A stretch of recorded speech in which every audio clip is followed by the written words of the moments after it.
VRChat, the next frontier. These are the experiences from Gunter's universe. His continuing mission? To seek out and connect with VR devs and passionate enthusiasts. To discuss theories, beliefs, and rhetoric of all kind. And to boldly go where no show has ever gone before.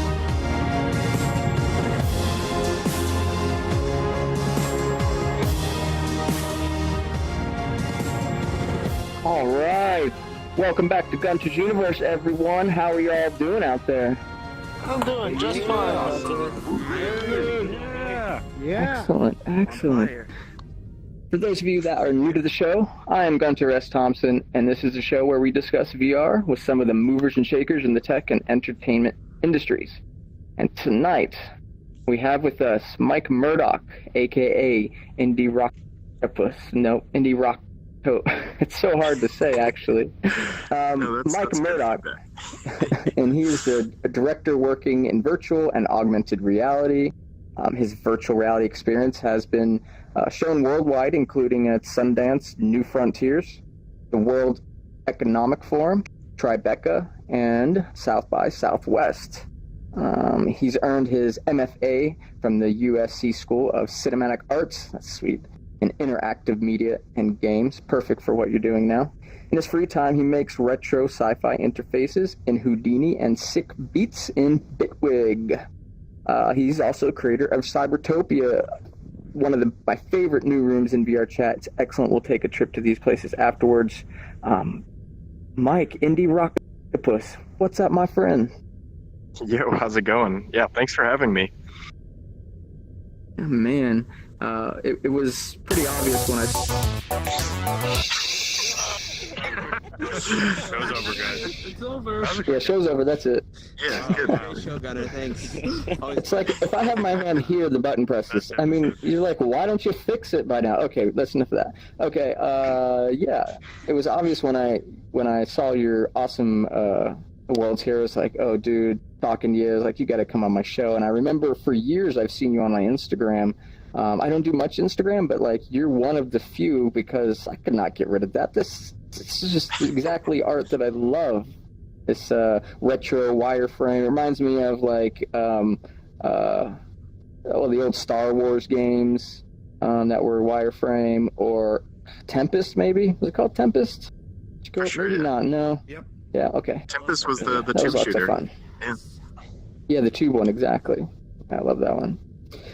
We'll start off with a little bit of background, then we'll go into VR stuff and your games, and just other entertainment that you've been involved in. Towards the end, I want to talk about social VR, and that definitely should be a conversation we all chat about. I've talked to you a little bit about it. I love your ideas and your thoughts about the future of it. But yeah, let's start about some background on yourself. VRChat, This person got me to point at them, and I never mind. Yes, background. Okay. Sorry about that. Yeah, for sure. So yeah, I started my career as a motion graphics animator and compositor. So a lot of special effects for like commercials, for films, film titles, that sort of thing. And then just when I was kind of like getting bored of that, my friend tipped me off to the USC Interactive Media program. So I applied to that and moved to LA to do my master's there. And just an amazing thing happened where the research grade VR that turned into Oculus basically was all done right at that school. So I got to play with all these cool toys, basically the precursor to the Rift, play with stuff like redirected walking, and really experience what VR was going to be like before it actually went into the consumer realm.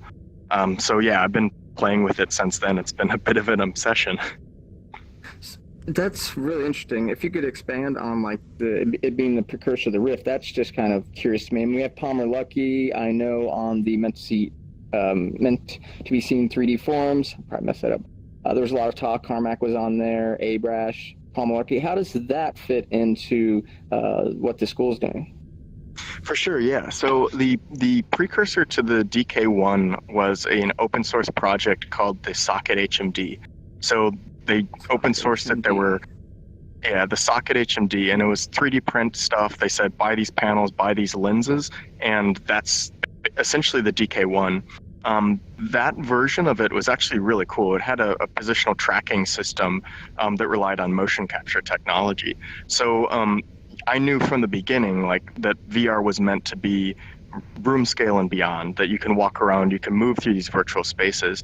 And then the DK1 was awesome for just getting it out there in a cheap way, but really playing with the socket HMD was what got me excited about it. But yeah, literally Nani de la Peña, who directed Project Syria, Hunger, LA, like ran into my room when I was doing my thesis work and pulled me out and said, like, Mike, we need you for this project. And that's how I got involved with Project Syria and got to play again with the socket HMD for that one.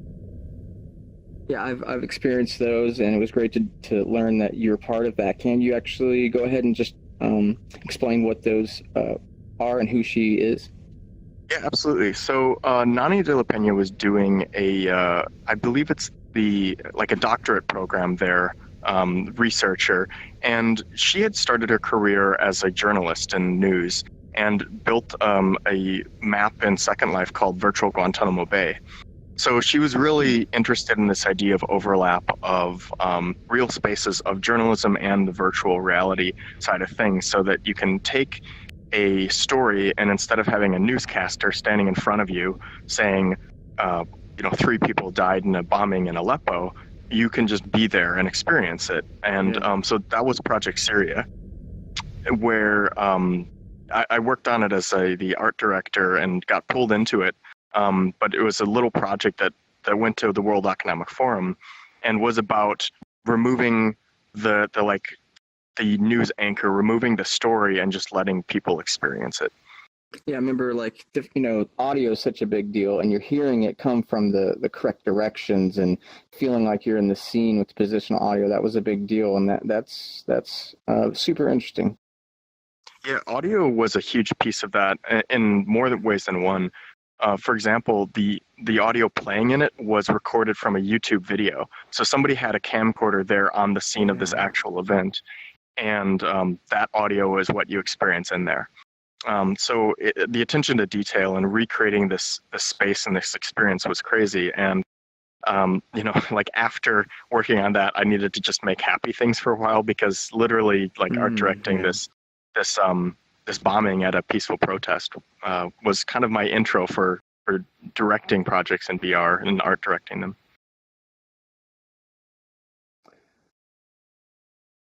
A little more about is there any more about your background before we go into more of your VR work and your gaming work? I would say music is a huge part of what I do. I was my brothers and I all had to take music lessons, piano lessons, as my parents wanted us to do that. So I've been playing piano and guitar for pretty much my whole life. So it's only a matter of time before music works its way into whatever I do. And so I've been really interested in the overlap of virtual reality worlds and music, giving yourself a sense of synesthesia where you can mix senses. I think that's going to be more common in the future of VR, where if your phone vibrates, you have just felt data come to your phone, to whether it's Twitter or a phone call or a text. So you've already got this weird kind of sense of data right now with the rudimentary tools. And I think VR is just going to be an opportunity to amp that up. So I'm excited for incorporating music and that sort of thing, where we can swap senses or create completely new senses. Cool. Makes me think of then in high school or college. Well, high school, did you have any computer program classes there? Was there anybody that influenced you there? Let's see. It was more college, yeah. So I had an extra slot in my schedule and took a intro to 3D animation course in Maya. So basically, it was a semester-long course, but I cranked through about 2 semesters worth of curriculum because I just ran out after the first month. So I got more books and kept at it. So Maya just made sense to me, and I picked up the 3D animation side of things pretty quickly. Cool. Let's talk about some VR. You designed, well, you worked for a couple things. You worked for Oculus, you've worked for Jaunt. I found out that you did the interface design for the Gear VR. And you also did Nimbus Nights. So let's talk about those few things. Sure. Yeah, I guess interface is a good place to start because a lot of that ran in parallel on the Oculus side to Project Syria. So I was in the last semester of my master's thesis, and I was working with Nani de la Peña on Project Syria, but then also going in as a contractor to Oculus. I had a friend there who brought me in to help with some Unity stuff they were doing, and I ended up just contracting for about 3 months or so on working with that team to get the first version of the Oculus Home done. That's so cool. What was building that like? Was it difficult? What was the time strains like? Are you happy with how it turned out? Yeah, no, it was an amazing team.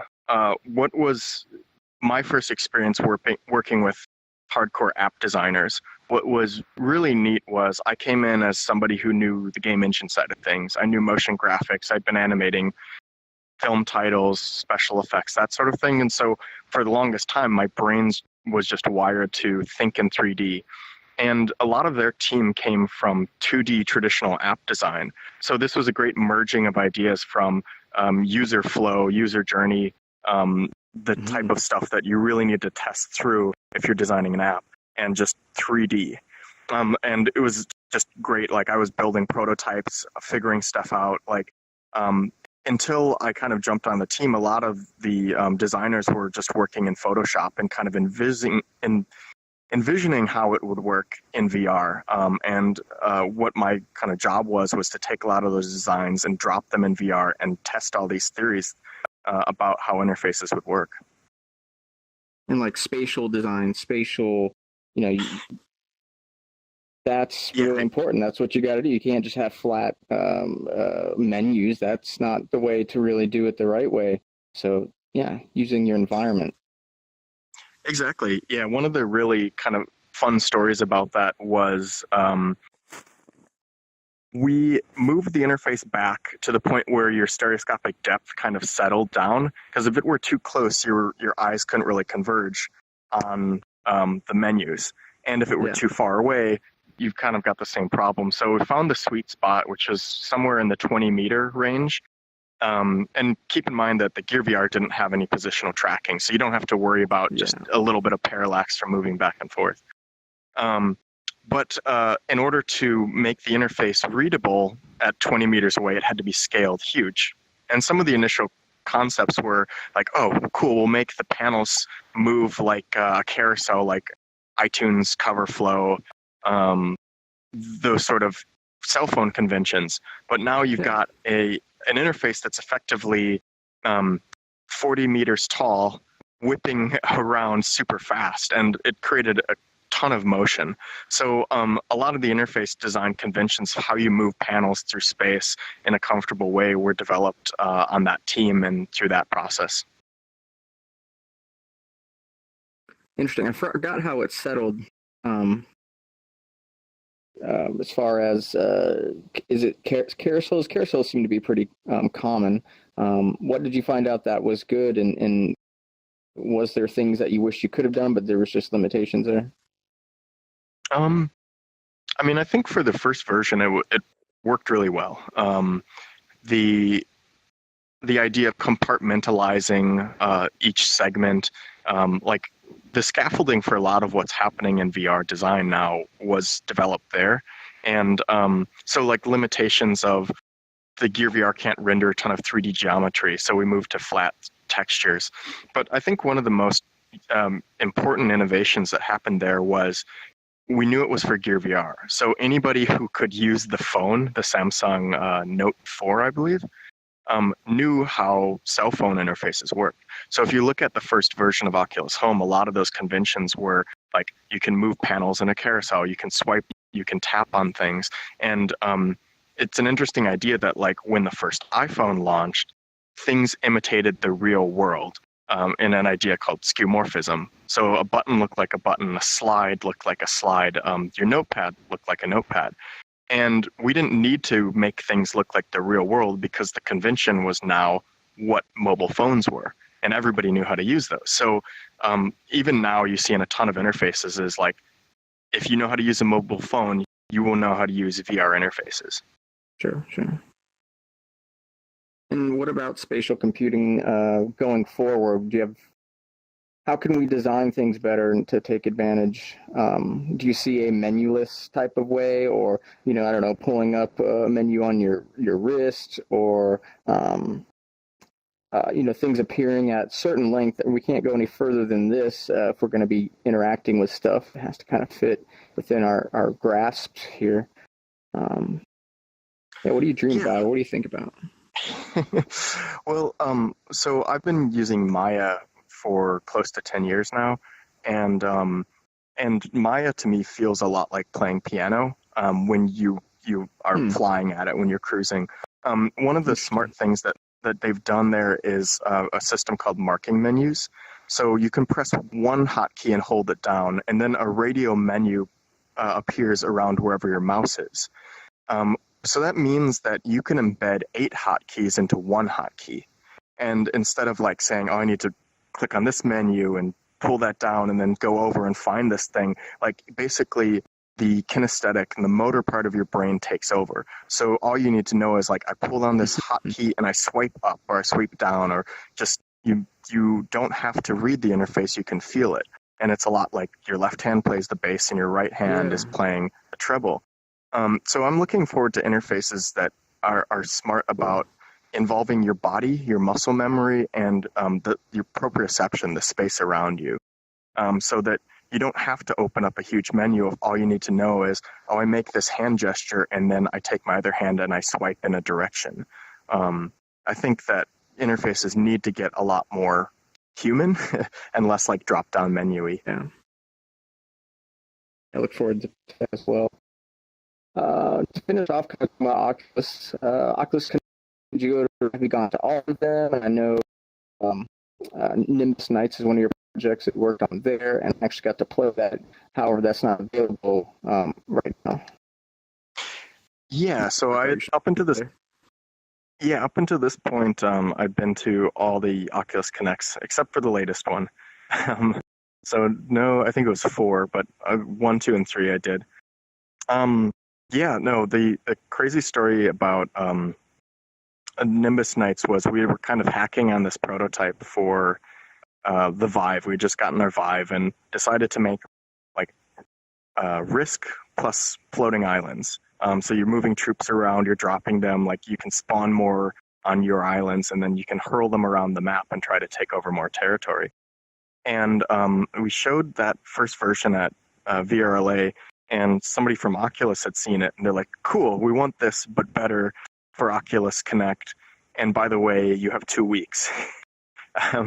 So like a lot of the game was developed in a very short timeline, and then we polished it a ton and got it ready, and was one of the only 8 developers in the world who had used the touch controllers and showed at Oculus Connect. So that was a double kind of crazy project of first prototyping new design and getting our hands on the touch controllers and figuring out how those all work. Yeah, I remember that now.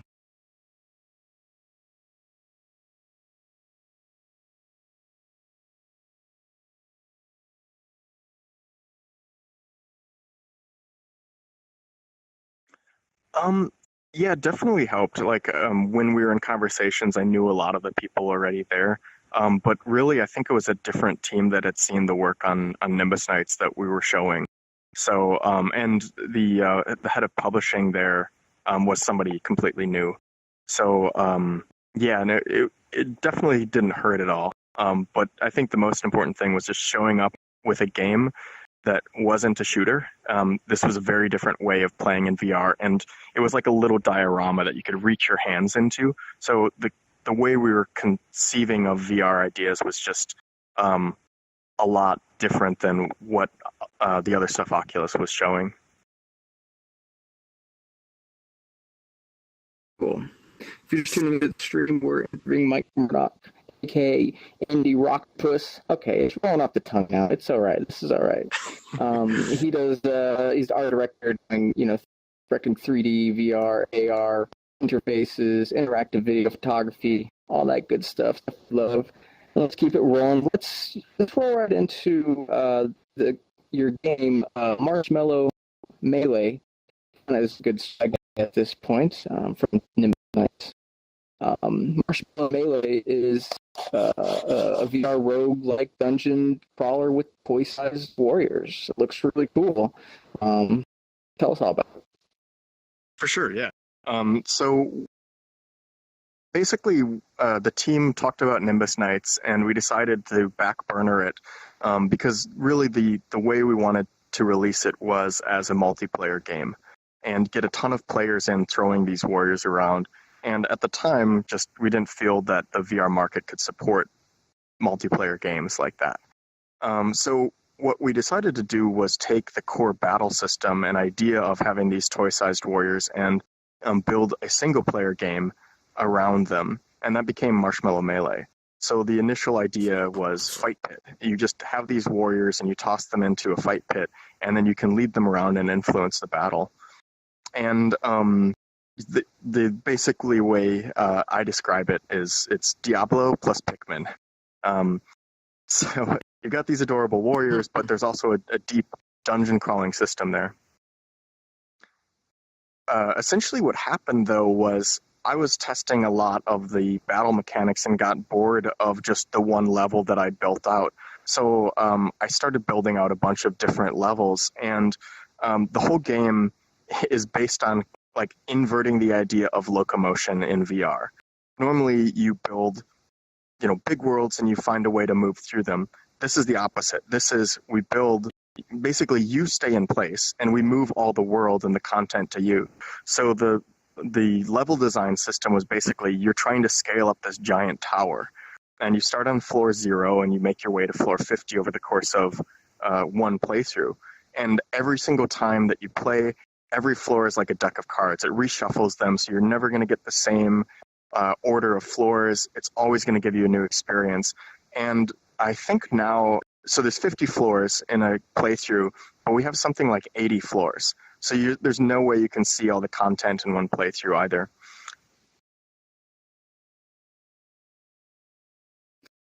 Cool. You get these you're in a godlike view, which is like real-time strategy, and grab them around. I know that like a sword or something, just kind of throw it at them and they catch it. It's really kind of slick and. Excuse me. Oh. There you go. I think yeah. It's crash number 3, folks. All right. I got the most of it. I'll describe a little bit. Yeah, here. Let's get some okay. All right, everybody. So I can haven't filed your bets that you're too late. I have a question though. Yeah, go for it. Ever consider what do you think about 3ds Max? I haven't used 3ds Max. I know a lot of people love it for game design and for architecture. It's got a lot of people use 3ds Max and V-Ray for renderings, and it's amazing. But Max has a great rigging system, so I know it's used a lot for that, for character stuff. All right. Just kind of want to get your opinion on that. So. Oh yeah. So as far as tools, Autodesk makes like a bunch of programs for that stuff. So. For sure, yeah. Max is great. I've used Maya. It just works really well with my brain. And if Maya has a superpower, it's character rigging and animation. It's used all the time for movies and games for that. But I also use like Cinema 4D. I've done a lot of commercials using that. It's got great animation and motion graphics tools. And I use Houdini for a lot of my VR work.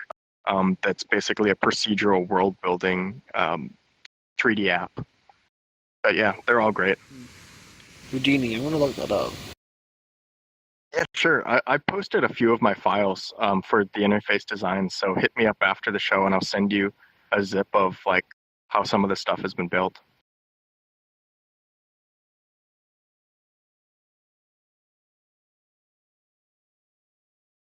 Oh yeah. Let's see. Where's my? Let me try this again. Standing play, and there is a somewhere in here. Oh, Artist 3D.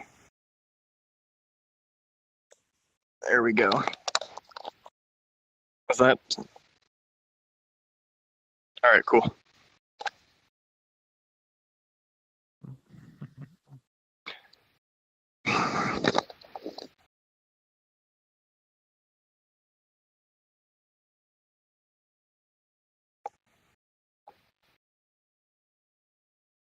Hey, Indy.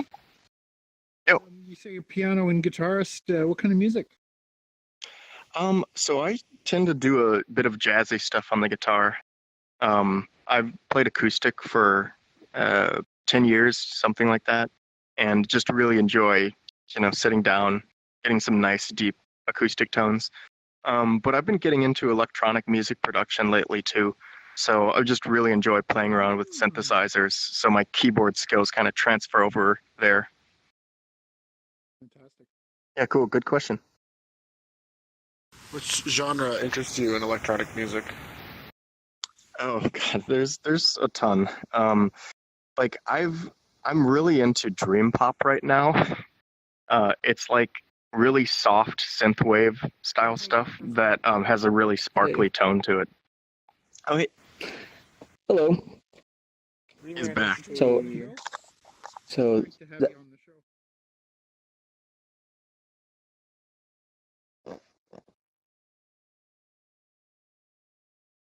that's pretty interesting. Or you're talking about synthwave. You know Mitch Murder? Oh yeah, I love for that sure. stuff. I might be able to use one of his tracks on the opener. I need to change up the opener here and stuff. That's what I'm thinking. Yeah. It looks like Kung Fury 2 is in the works, and it looks like he'll be doing the score for that. Yeah.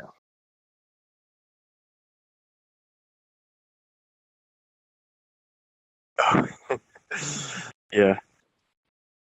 We look so similar, right? I asked a question about the synesthesia you were talking about, because that is normally a problem in the real world for people. How are you characterizing it as something that could be used creatively? You were saying, because that's a crosstalk between the senses, like, so you're sort of seeing, music, or you're, hearing visuals. There's that condition is about sensory crosstalk, isn't it? Yeah, the synesthesia basically as kind of, I would say maybe an affordance of VR.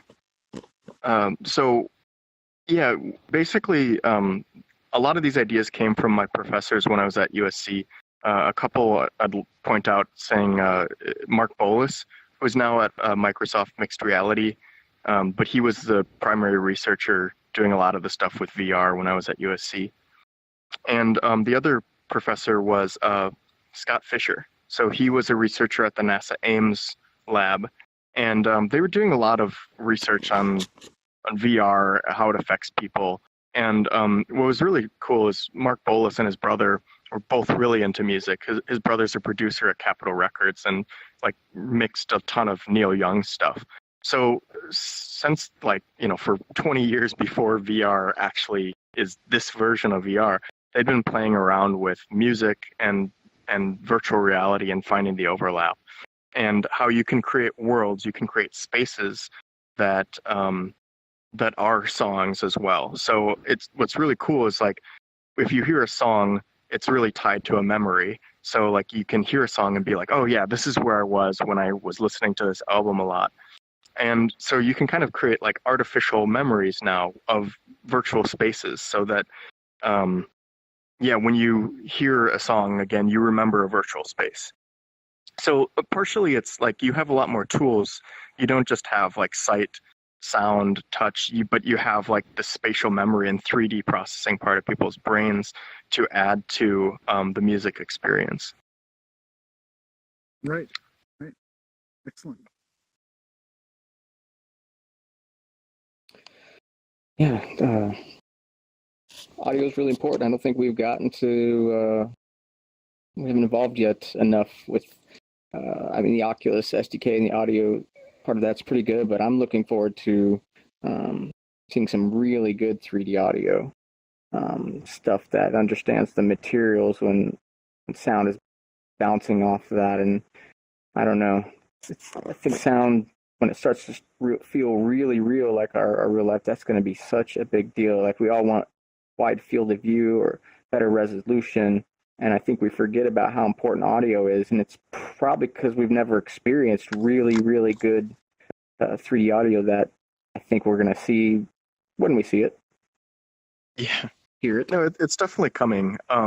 One of my earlier experiments with this was I'd gotten binaural microphones. So these microphones are based on the idea of the shape of your head and the shape of your ear helps determine what direction sound is coming from. So this microphone I have are basically microphones that go in your ears, and you can record any environment or anything basically to sound like it's coming from your head.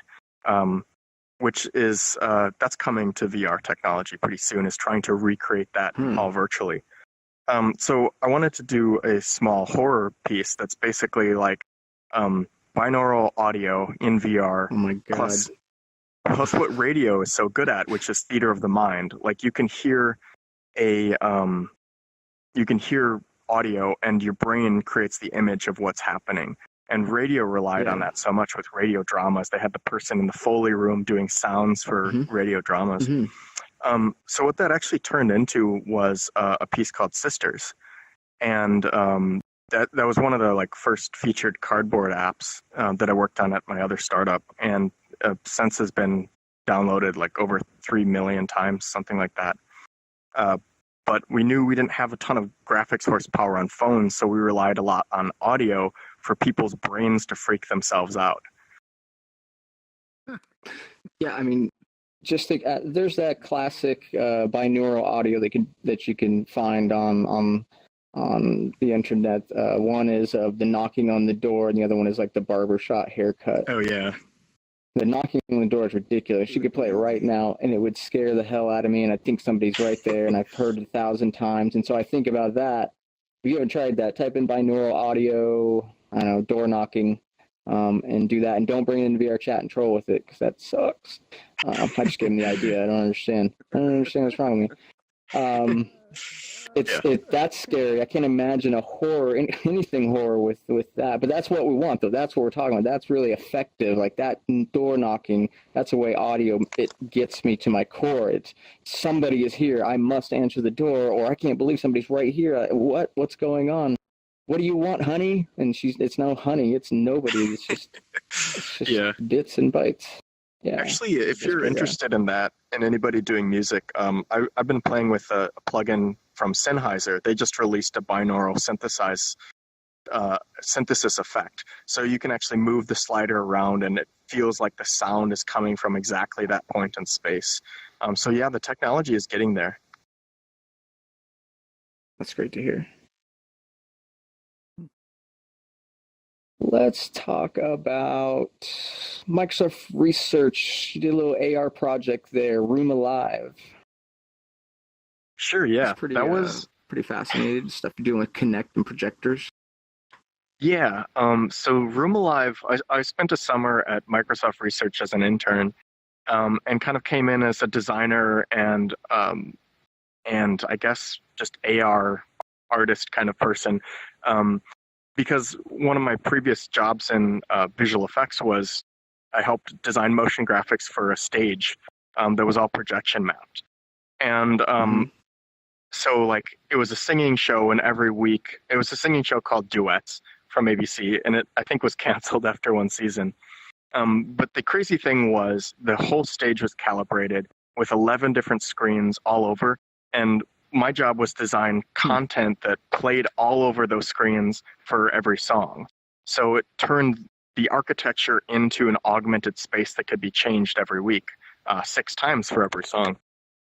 So my experience with that really transferred over to Microsoft Research, where the basic technology was being built to allow consumer-grade projection mapping. So you can turn your living room into any space at the push of a button.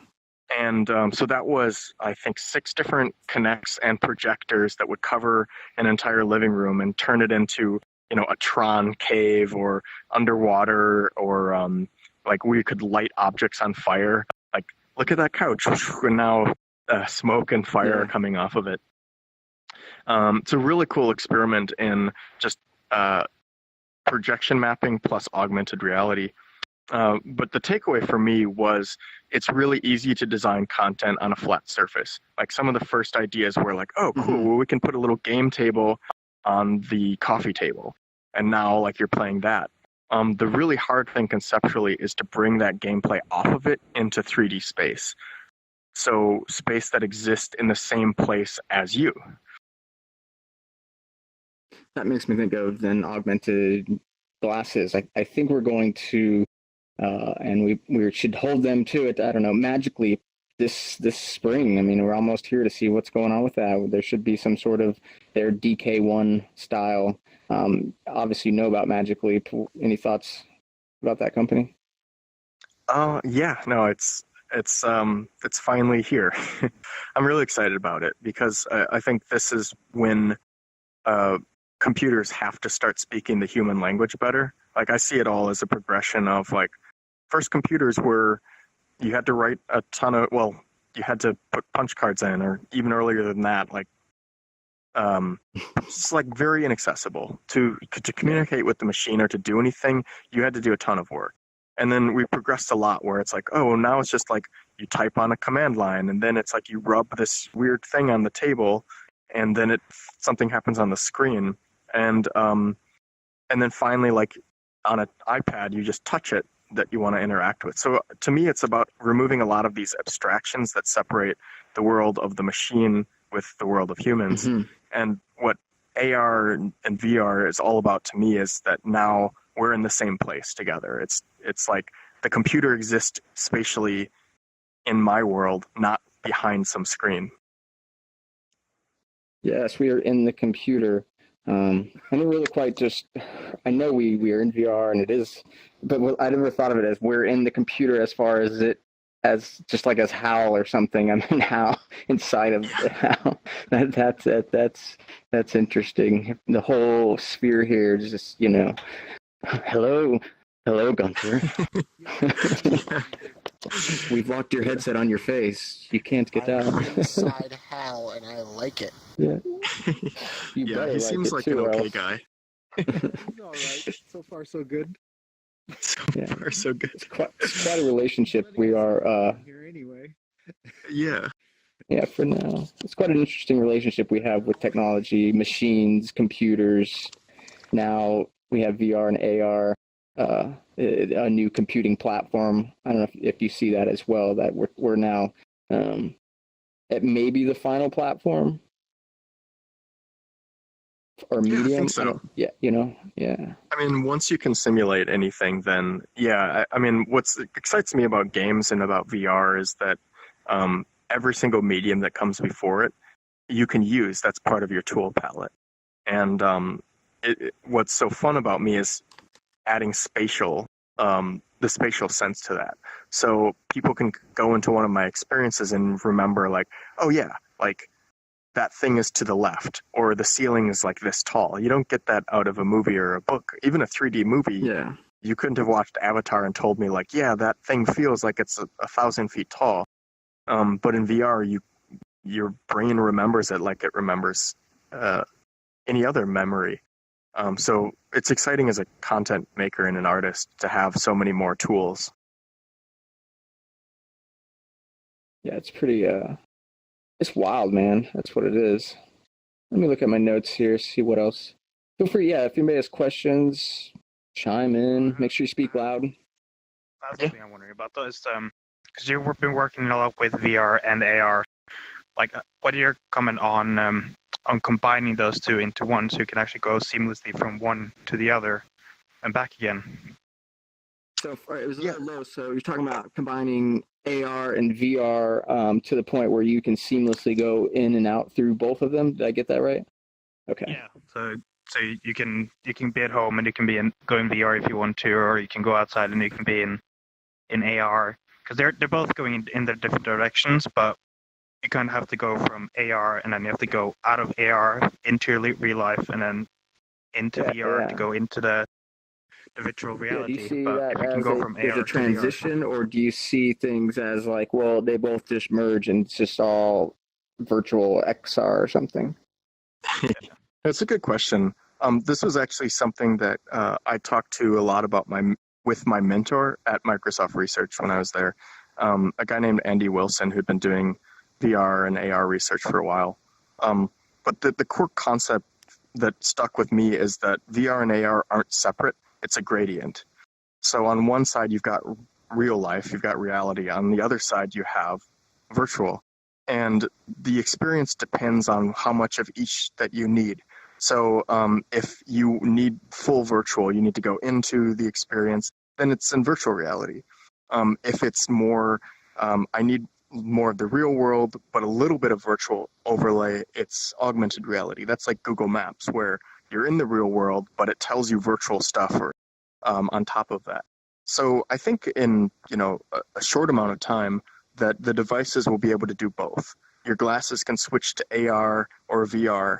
They're the same device. And to me, then, it's about designing experiences that live on that gradient.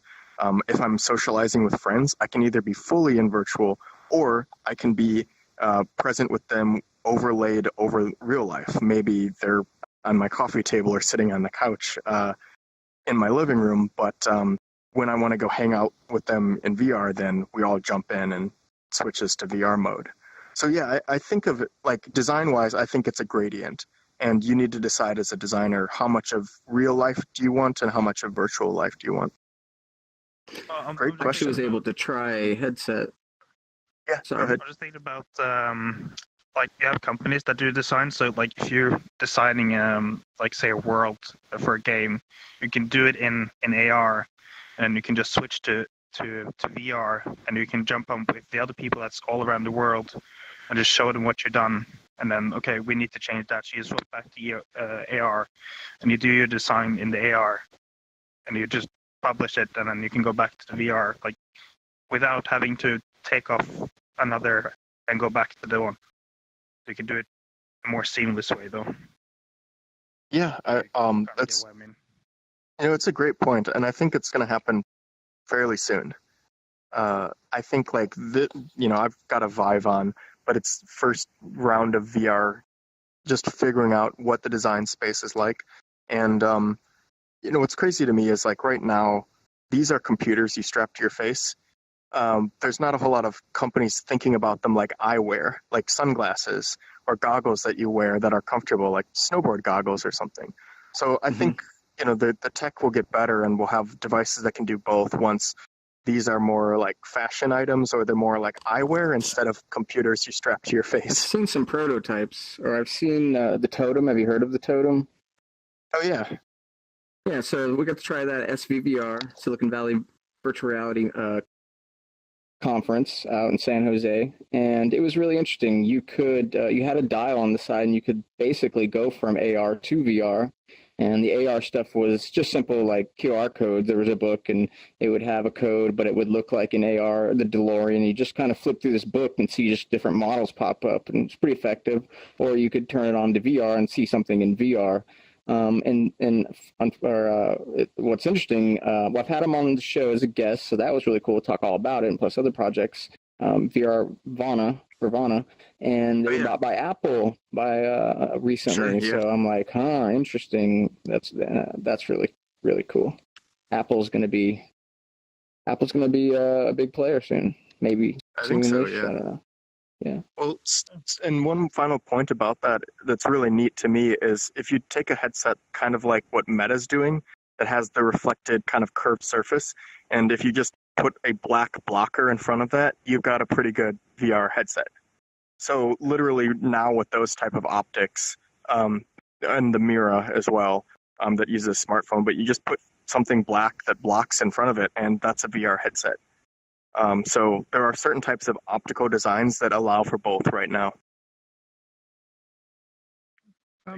Indy, what do you think happened to the Google Glass concept? Because it looked to me like once you got into AR concepts, people, you'd walk, I heard people were walking into parties with their Google glasses on, and people got very uncomfortable that they were being streamed in the real world. Yeah. In VR, you expect to be streamed, or we seem to accept being streamed out there to the public a little easier than we do if we're actually in a real world situation and somebody comes in and they're actually videotaping the situation without perhaps even telling you. Yeah, that's really interesting. In VR, we are possibly streamed by anybody's eyes, but we don't know. And yeah, Google Glass had some controversy, right, over wearing it in certain places, and it was, not allowed, and people were kicked out. But we're going to have AR glasses not too far away, and boy, the social dynamics and what the rules are going to be, that's going to be probably pretty challenging, because you're not going to want streaming going on everywhere. Led to what Google Glass's downfall. I mean, when people I don't think it was necessarily the fact think it's Google Glass's downfall? Great. I think it was just. Yeah, it's a good question. How is that going to work? Well, I think in some degree Google kind of said, or they thought they had a consumer product, and what they had was an industrial product or business-to-business product. Because if you're doing certain jobs, medical, repair, engineering, having a little display is great. But if you're going out partying, maybe not so much. What I really like is how the pendulum swung the other way with what Snap is doing and the spectacles. So they said, instead of making this look like a tech device or computer that you wear on your head, we make them look like toy-like sunglasses that have aesthetic appeal and a big, bright ring that looks playful when it's recording.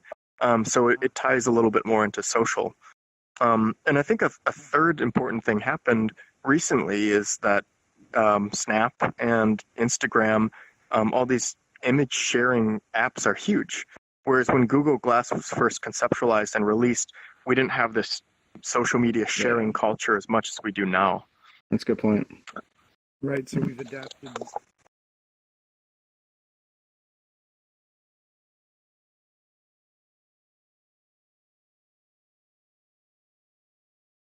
No, but it doesn't realize 3D space or anything. Yeah, that's right. That's a good point. Could have been adapted fairly easily to superimpose. They're doing Daydream now, so I think that's over with. Unless Industrial decides they want it. Otherworld Interactive. Is that one of the other companies you were talking about, alluding to in the beginning? Yeah, so I was the creative director there for about 2 years, and it was formed with a couple of the other students coming out of USC's program. So basically, I decided instead of staying at Oculus, I wanted to be more on the content side of things to make creative stuff, apps, entertainment, all that sort of thing. And so that company was founded right after I graduated from USC. And I was there for a couple of years. I think I shipped as creative director over like 10 to somewhere between 10 and 15 apps in like 2 years. So it was a lot of crazy stuff. Well, that's a lot. Did Syria and Sisters have anything to do with that, or was it just Sisters? Project Syria was through Emblematic Group, which was Nani's company. But Sisters was shipped there. Basically, we launched 3 Google Cardboard apps on day one when Cardboard came out. And it was all a test. Like, nobody knew what the market was. So Sisters was released for free. We released Robo-Obliteration, which was kind of like this mining ship on top of a giant asteroid planet thing. So an arcade game, and that was for $1. And then another one called The Traveler, which was an ambient it's a campground, and every time you play it generates a new scene so that you can chill and kind of play around with the music elements in the scene. And those were all released the same day. So like 3 cardboard apps made in a month was a lot. But yeah, as you know, like Sisters was the one that took off. You're a hardworking person. A little bit. You those retro graphics, you were saying you create them in Houdini, and it was every day. I've been seeing these things every day for years. And already I've seen 2 worlds, the second to be published as soon as you get that last bug out. I think when we talked, maybe a world a week. I'm sure there's going to be bugs and things will take a little longer here and there, but I think you're not just going to work on one world. You're gonna have a hub that leads out to a whole bunch of worlds. Is that correct? Yeah, that's right. So I started doing the hologram stuff. Well, first of all, like I love the retro sci-fi aesthetic. Yeah, me too. From the movie Aliens, just great stuff there. But what I love about it is like film designers were asked to design computers before they knew what computers were capable of. A lot of movies now, people are using a giant iPad that's floating, like the Iron Man thing. He's using it like an iPad. But a lot of the movies before computers were widely understood were so inventive with the interfaces and how you actually engage with the machine. And I'd like to see a lot of that coming back. So I started this. Some other movies because that's always very interesting. You can think of stuff off the top of your head. Yeah. I mean, the 2001 had the kind of iPads right on the desk. Yeah. Of course, yeah. Yeah. Tron was great too. And even Star Trek, where you talk to the computer instead of like inputting stuff with a keyboard, was a really cool concept. I have a Google Home now, so it's filled with little handheld devices.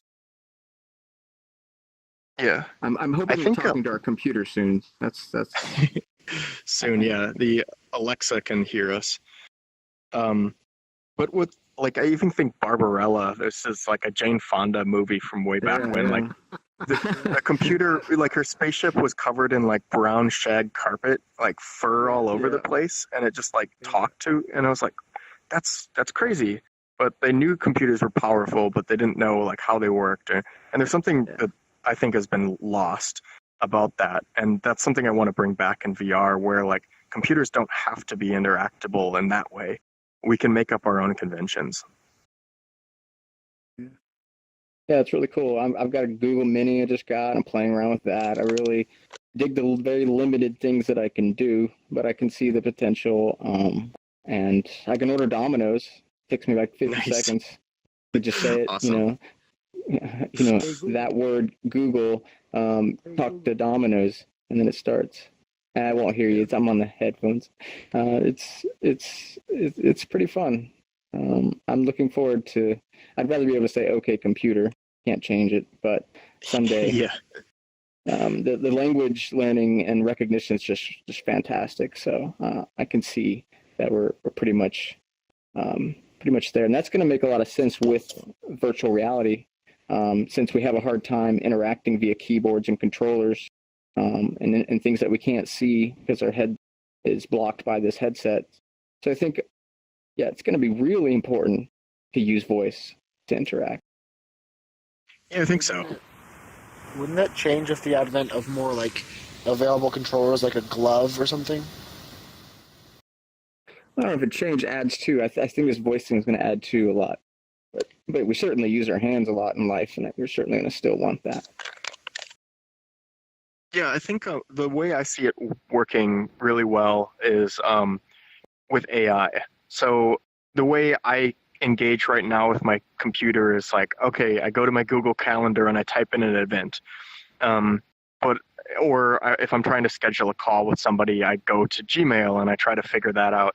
But a more natural way would be just turning over and saying like, hey, computer, what time was that conference? Cool. Can you move it back by half an hour? All right, cool. Yeah. So there's so many conversational things that take a lot of time in email with a mouse and keyboard or with an iPad that could be solved in 2 sentences. And when combined with AI, I think that's the kind of like peanut butter and chocolate moment for speech recognition and computers. Yeah, I had a previous guest, Mike Auger. You guys should look that up if you're interested in this specific topic. He started as just a VR chatter, and he was going to college at Oxford, and then he made this video about interface design, and one of it was turning over, talking to the computer, or displaying like the sun inside your environment, or how buttons interact, or how they could. And Google bought them up, so that was really cool. One of our very own got a job at Google. Mike Alger, go look that episode up. I'm not sure what number it is. It's nice.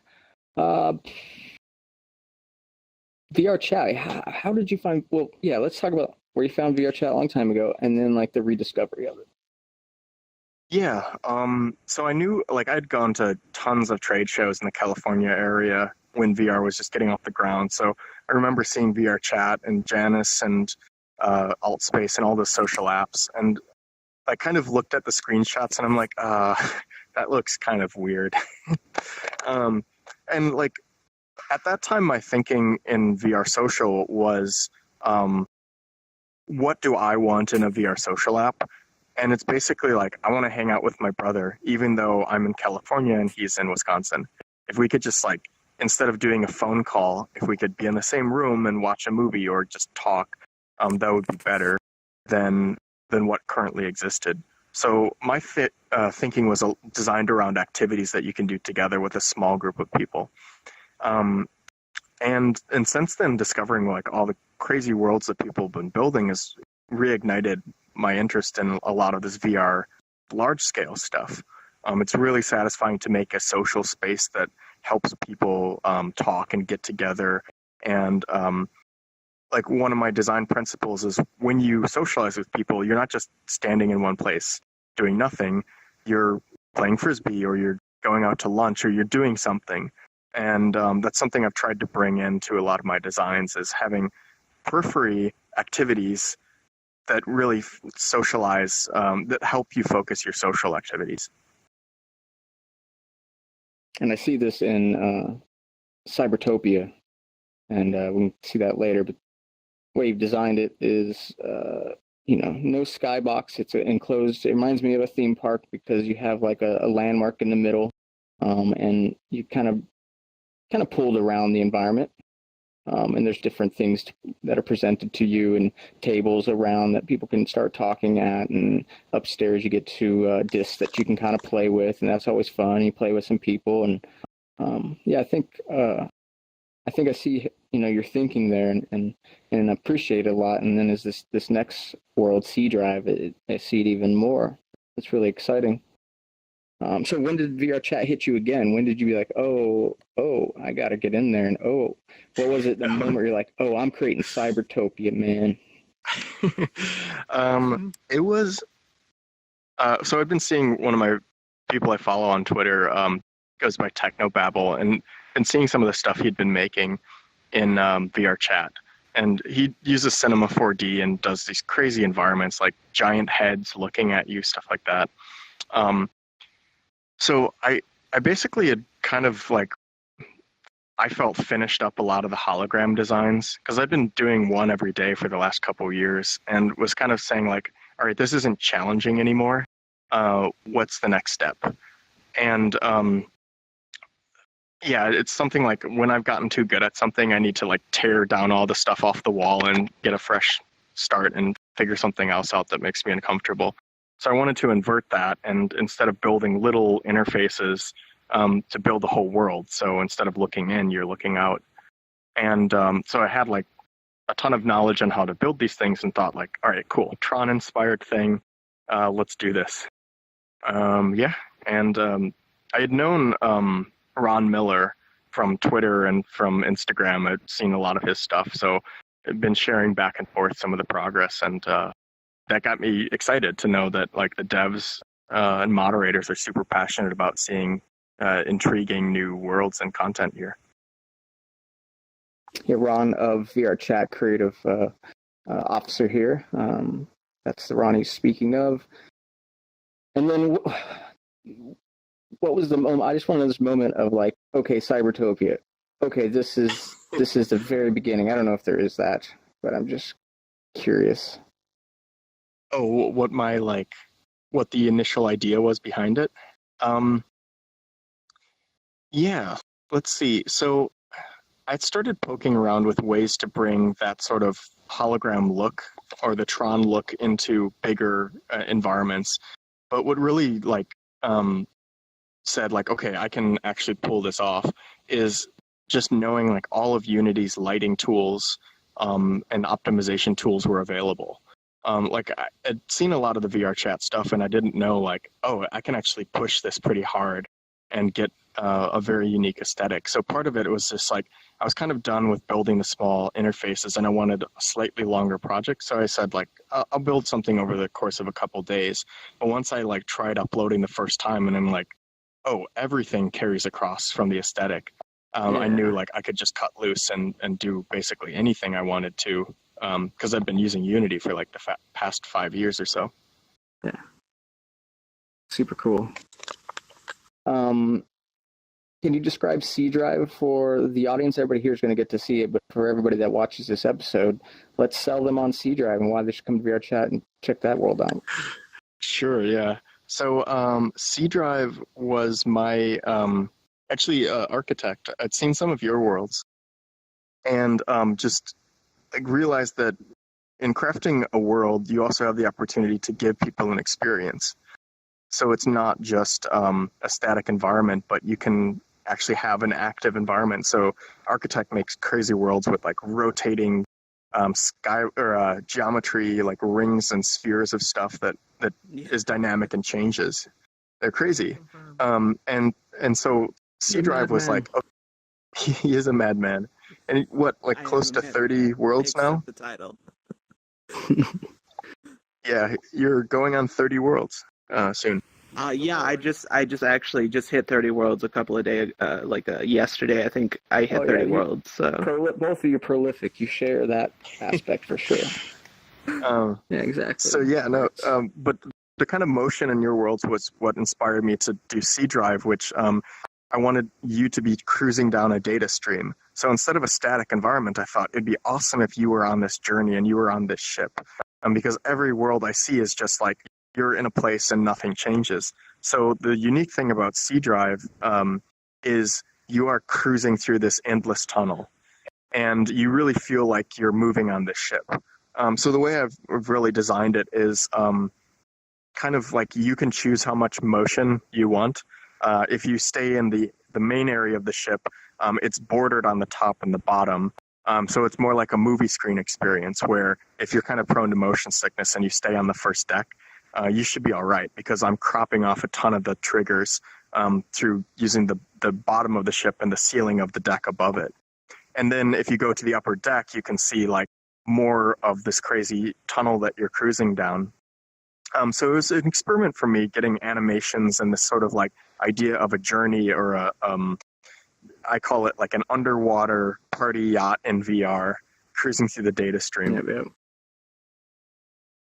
But yeah, just in the front wanted to make a very... ship, you got some cool, you sit down, you're not piloting the ship, but you can spawn some effects, some trippy stuff. It's something fun to do.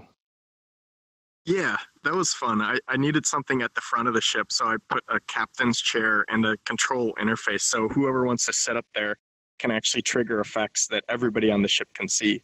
So you're controlling like spirographs and particles and lights and stuff like that that sweep across the ship.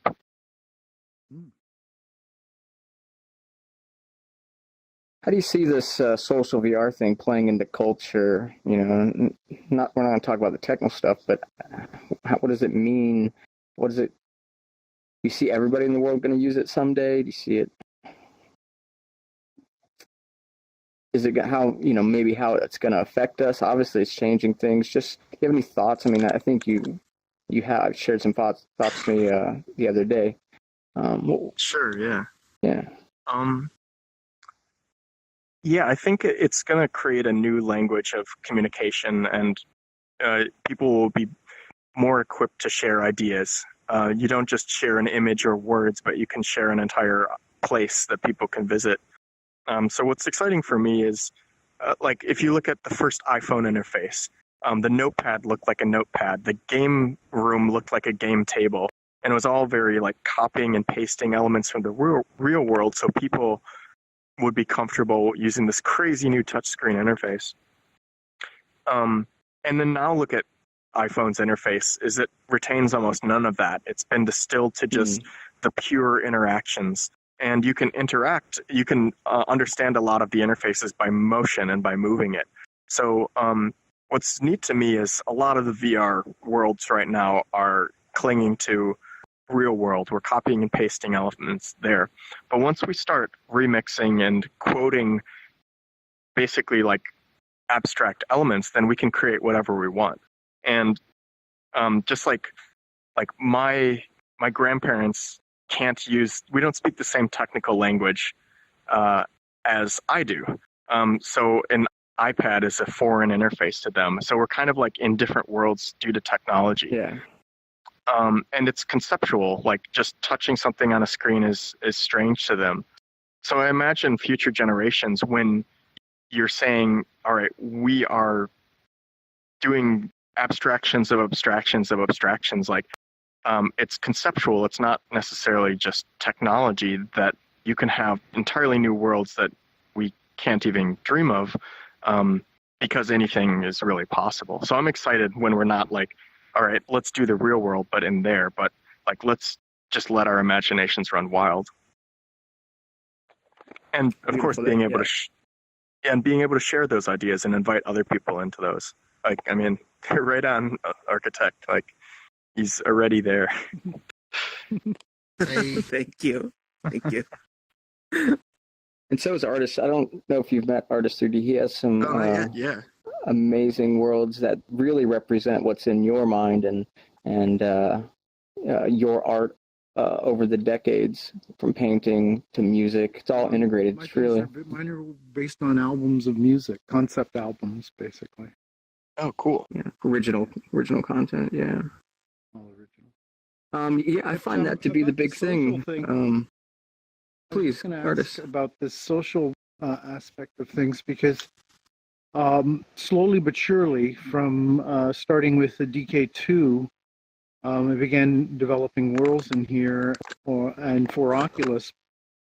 But having discovered VRChat, I've got to say, I've become a lot more socially minded than I was in the real world, or ever was in the real world. Because in the real world, I couldn't find enough of a crowd really that was really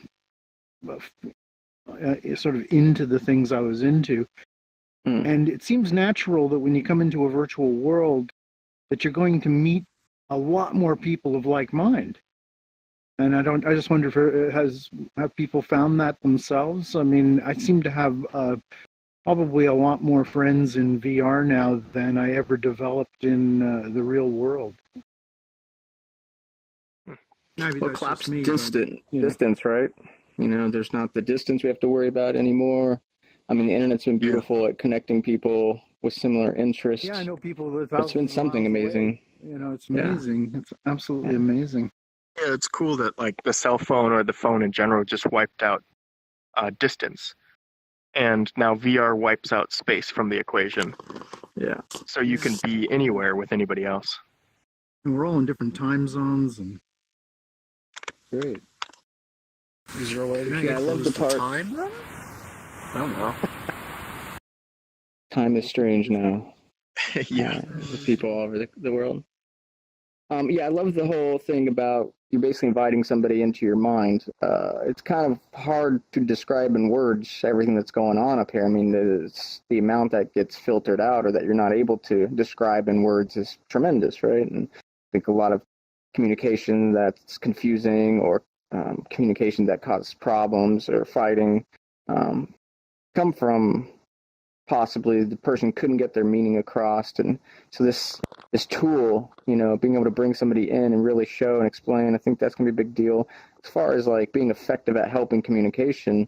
But then it's going to be great for sharing things with loved ones or new friendships. I mean, I got to see tons of people's expressions of art, things that they represent in their real lives, and then just creativity that they've discovered with the power of virtual reality.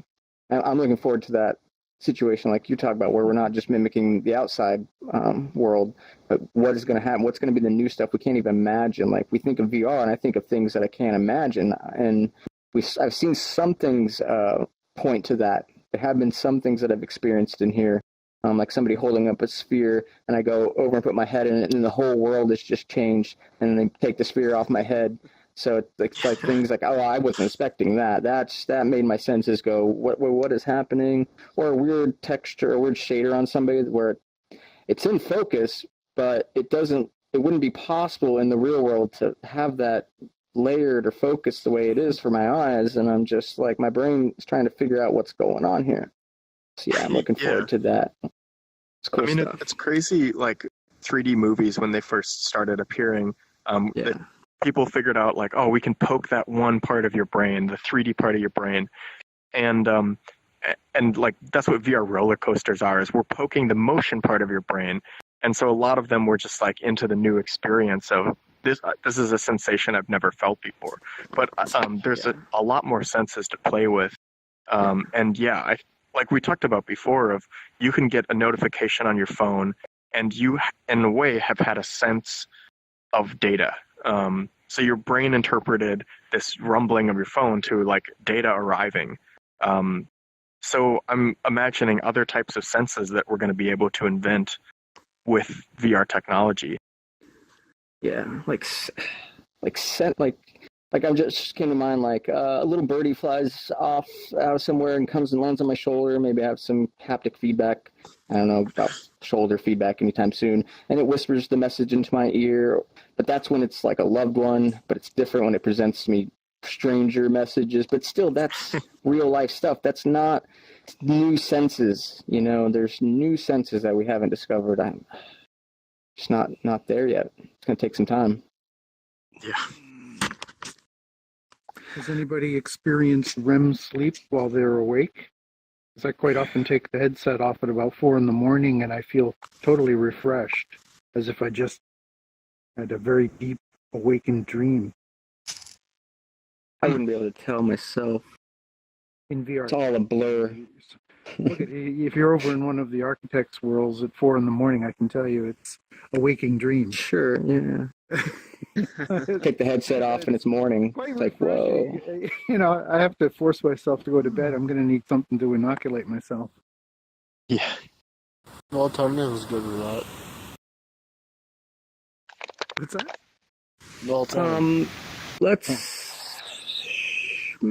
We'll do 2 more things. We'll talk about theater maybe and how that can play in.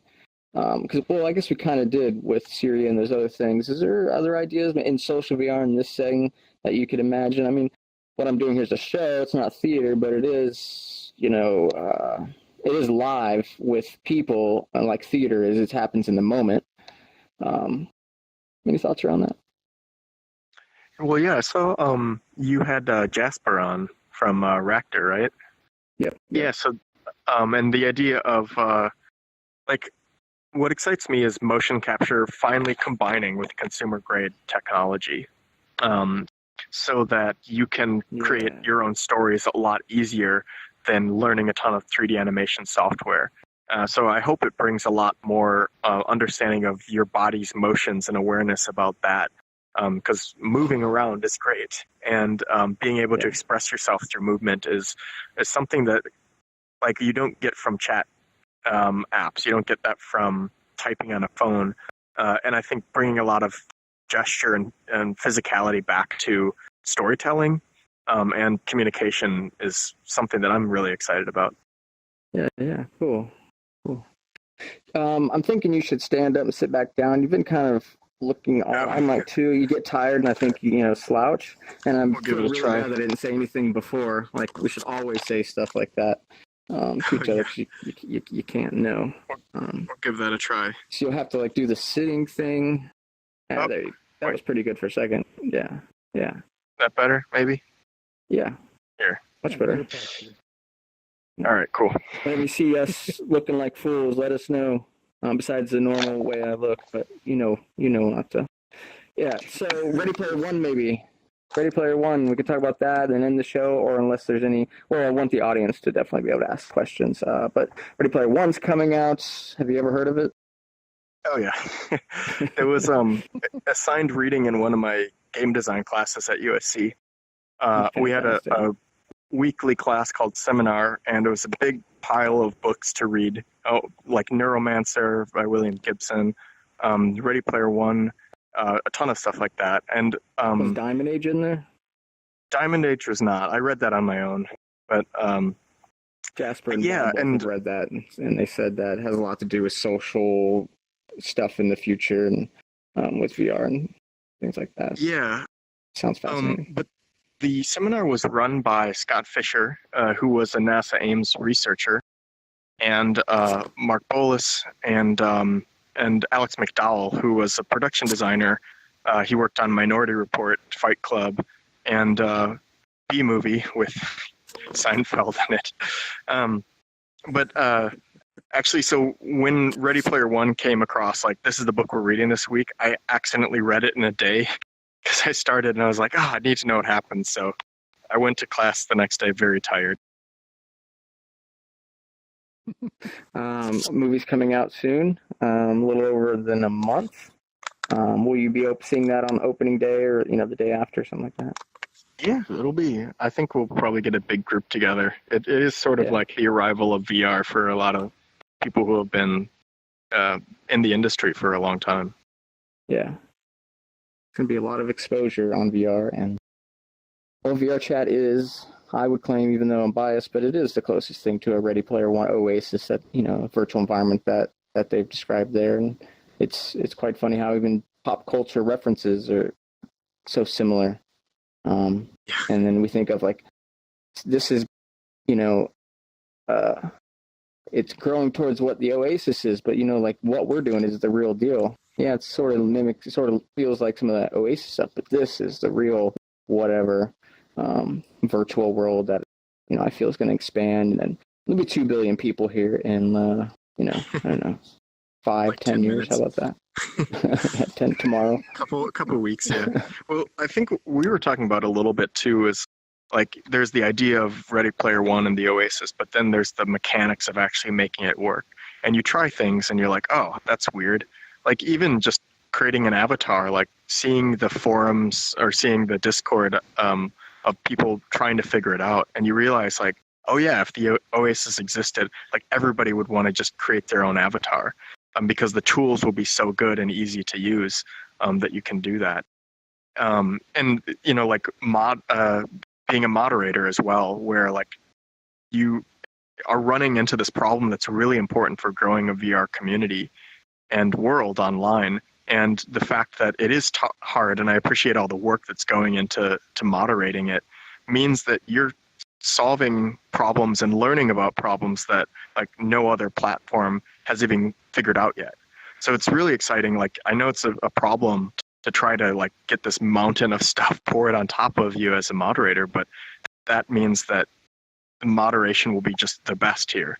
And that's what excites me, is the mechanics of bringing something like that to life. And the community and the users tell you what's important. Yeah, exactly. I think it's a great opportunity. I think, it's a problem we get to work out and work on, and will become possibly the standard in the world and how other social apps work. Let me look at my notes. I think that's about it. Audience, spit some stuff out. Yay! Yay! Spit. Yeah, that's right. I could ask. Something, Hank. I may have just completely missed it, but yeah, I may have just completely missed it some of the conversation. But what was it?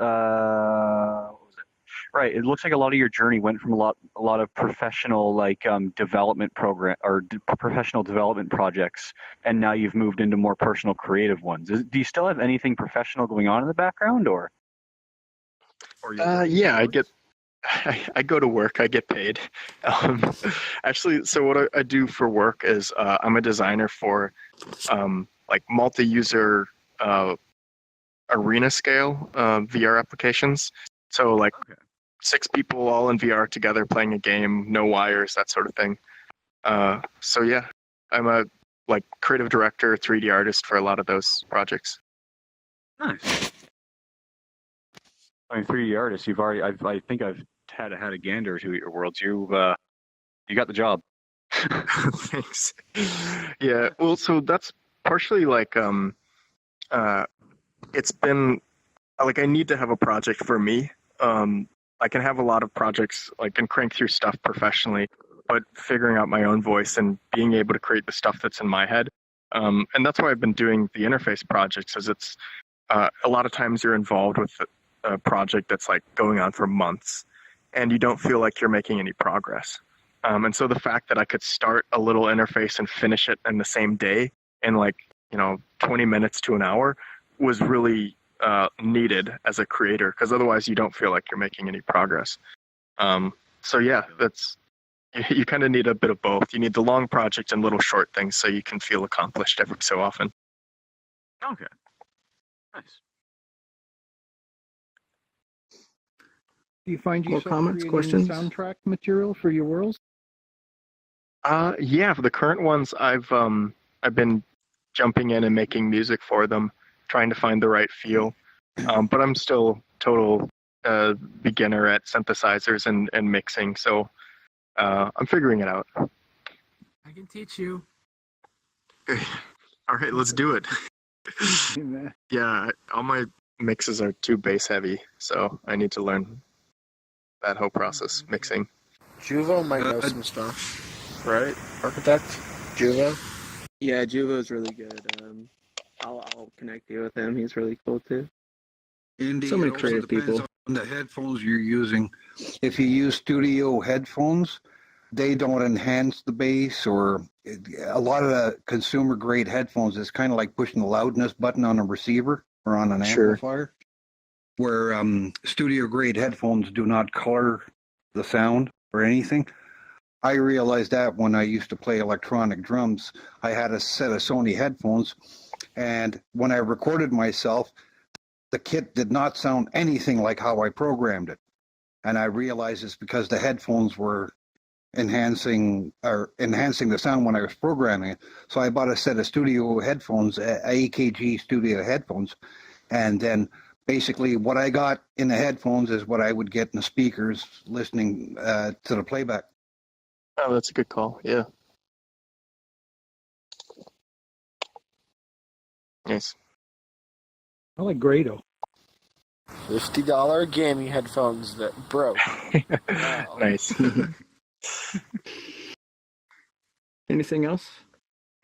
This is the time. We have Andy Rocktopus. Easy to say, no problem. No There problem. we got there. We got this. Where can people find all your goodies? Yeah, so I'm on Instagram as MJ Murdock, just MJMURDOCK.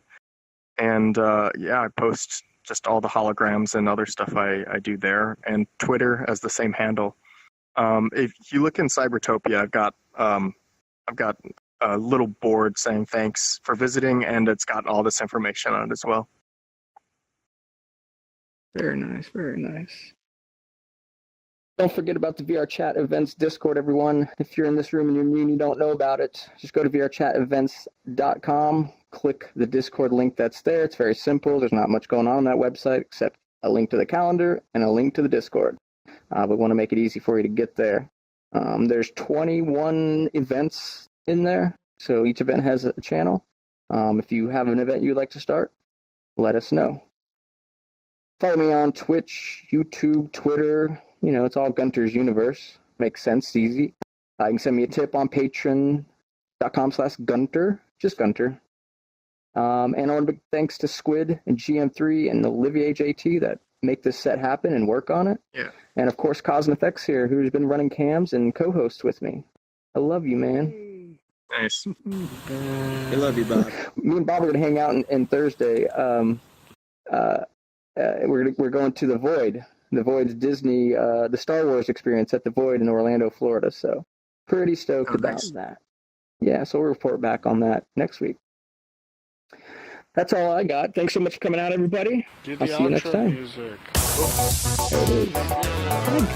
I got it.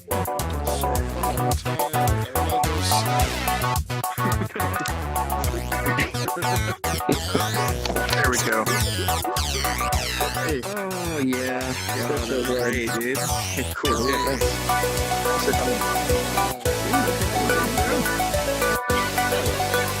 Yeah.